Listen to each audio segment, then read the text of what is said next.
Last time maths division 3 பார்த்துருந்தோம்.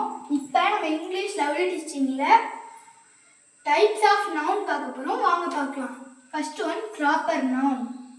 Proper நவுன்னா ஒன்றும் இல்லைங்க, the particular person, place and things.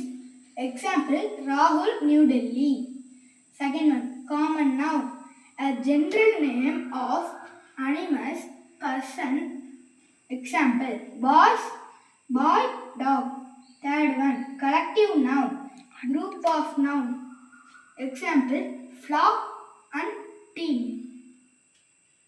Fourth one abstract noun, we can't see but we can feel.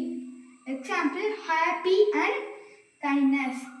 Thank you. இந்த video உங்களுக்கு பிடிச்சிருந்தா like பண்ணுங்க, share பண்ணுங்க, அப்புறம் உங்க ஃப்ரெண்ட்ஸுக்கும் ஷேர் பண்ணி சப்ஸ்கிரைப் பண்ண சொல்லுங்க. பாய்.